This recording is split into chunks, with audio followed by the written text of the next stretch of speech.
जय हिंद विद्यार्थी मित्रांनो, तुमचं सहर्ष स्वागत आहे आपल्या अर्हन स्टडी फॉर्ममध्ये. विद्यार्थी मित्रांनो, ॲडव्हर्टाइजमेंट जी आहे ती बॉम्बे हायकोर्टमध्ये क्लर्क पदासाठी जी आहे ती तुमची जाहिरात आली होती. त्यानंतर तुम्हाला माहिती आहे की आता एक्झाम डेट आहे ती सुद्धा आलेली आहे. त्या अनुषंगाने हा जो आपला व्हिडिओ आहे तो असणार आहे. तुम्हाला माहीत आहे की जी पदभरती आहे ती 129 पदांसाठी असणार आहे. त्यानंतर विद्यार्थ्यांना माहीत आहे की 124 जे आहे ते सिलेक्टेड यादी असणार आहे आणि वेटिंग लिस्ट जी आहे ती 31 विद्यार्थ्यांची असणार आहे. मग आता यासाठी विद्यार्थ्यांनी तुमची प्रिपरेशन कशी असली पाहिजे किंवा तुमची एक्झाम जी आहे ती तुमची 10 ऑगस्टला असणार आहे. त्या अनुषंगाने तुम्ही काय केलं पाहिजे ते शॉर्टमध्ये मी तुम्हाला सांगण्याचा प्रयत्न करेल.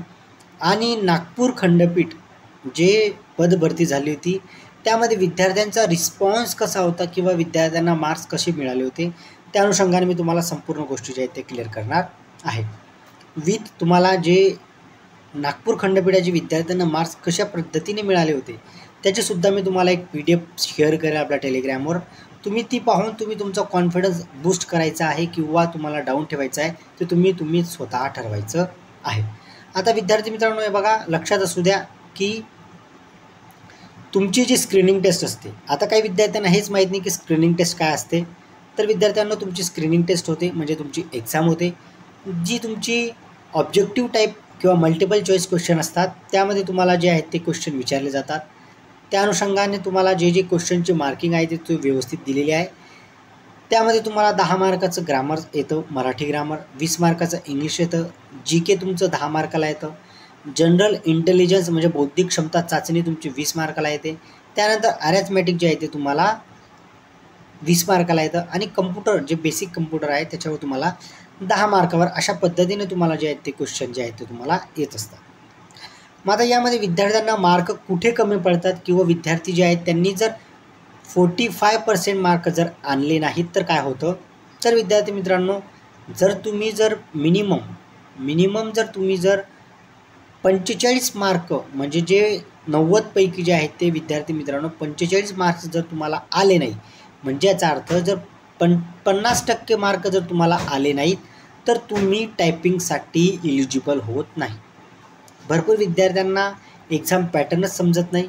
त्यामुळे विद्यार्थी जे आहेत ते एक्झाम पॅटर्न न समजल्यामुळे त्यांना क्वेश्चनचे आन्सरिंग माहीत असतानासुद्धा ते विद्यार्थी स्क्रीनिंग टेस्टमध्ये पास होताना दिसत नाही. आता इथून येण्याचा जो रेशो आहे किंवा इथून पुढे येण्याचा जो रेशो आहे तो खूप कमी आहे. त्यानंतर टायपिंगमध्ये विद्यार्थ्यांना इतके कमी मार्क्स मिळतात. तुम्हाला 400 वर्ड जे आहेत ते तुम्हाला टाईप करावे लागतात. मी अक्षरशः नागपूर खंडपीठामध्ये पाहिलेले आहेत की विद्यार्थ्यांना 20 पैकी मायनसमध्ये मार्क गेलेले आहेत. आता तुम्ही म्हणाल की सर मायनसमध्ये कसे मार्क गेले, तर याचा अर्थ विद्यार्थी मित्रांनो त्यांचा जो क्रायटेरिया आहे, जो 400 वर्ड तुम्ही जर व्यवस्थित टायपिंग केला without any error, without any spelling mistake, without any punctuation missing, या पद्धतीने जर तुम्ही टायपिंग मेसेज जर केला, 400 वर्ड असतात त्यामध्ये जर तुम्ही केलं तर तुम्हाला 20 मार्क जे आहेत ते तुम्हाला मिळतात.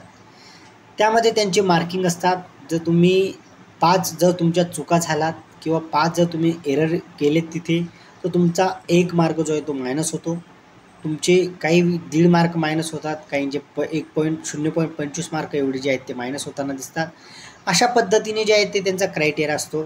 त्यामध्ये जर तुम्ही व्यवस्थित जर टायपिंग केला नाही मेसेज तर तुम्हाला मायनसमध्ये सुद्धा काही विद्यार्थ्यांचे मार्क जे आहेत ते जाताना जे आहेत ते दिसत आहे. मागचा जो अनुभव आहे तोच तुमच्यासोबत शेअर करत आहे. नागपूर खंडपीठमध्ये विद्यार्थ्यांना मायनसमध्ये मार्क जे आहेत ते गेलेले आहेत. मग आता तुम्ही तुमचं जे स्क्रीनिंग टेस्ट आहे त्याच्यावर तुम्ही फोकस करायचा आहे. मी तुम्हाला काही जे टेस्ट आहेत ते अवेलेबल करून दिले आहेत आपल्या टेलिग्राम चॅनलवर. आता मराठी ग्रामरचं सुद्धा मी ते तुम्हाला अवेलेबल करून देईल. मराठी ग्रामर्समध्ये कोणकोणते विषय महत्त्वाचे आहेत ते तुम्ही स्वतः प्रिपेअर करायचे आहेत, परंतु क्वेश्चन कसे विचारले जातील त्याचा फॉर्मॅट मी तुम्हाला देऊन देईल. त्यानंतर GK जे आहे ते तुम्ही व्यवस्थित जे 6 महिन्याचं GK असेल ॲटलिस्ट 6 महिन्याचं GK सुद्धा तुम्ही करून जा. त्याच्यातून तुमचे भरपूर क्वेश्चन जे आहेत ते तुमचे टॅकल होऊन जातील. त्यानंतर अॅरिथमॅटिक असेल, बौद्धिक क्षमता चाचणी असेल, याला तुम्ही थोडं जास्त फोकस करा. कारण हे जे शुअर शॉर्ट क्वेश्चन असतात, आन्सर येत असेल तर ते मार्क तुमचे फिक्स होतात, आन्सर जर येत नसेल तर ते मार्क तुमचे मायनस होतात.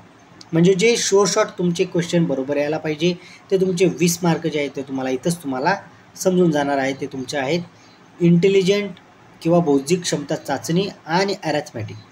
हे जे दोन तुमचे सेक्टर आहेत किंवा हे जे तुमचे 2 भाग आहेत, यामध्ये तुम्ही व्यवस्थित जे आहे तुमचं प्रिपरेशन ठेवायचं आहे. माझ्या पद्धतीने जे तुम्हाला देता येईल ते मी तुम्हाला देत आलेलो आहे. आता तुम्हाला पुढे मी फक्त ग्रामरचं देईल, त्यानंतर तुम्ही व्यवस्थित अभ्यास करायचा आहे. विद्यार्थी मित्रांनो, जर 45 मार्क ज्या विद्यार्थ्याला आलेत किंवा 50 मार्क जरी आले तरी त्या विद्यार्थ्याचे चान्सेस वाढणार आहेत सिलेक्शनचे.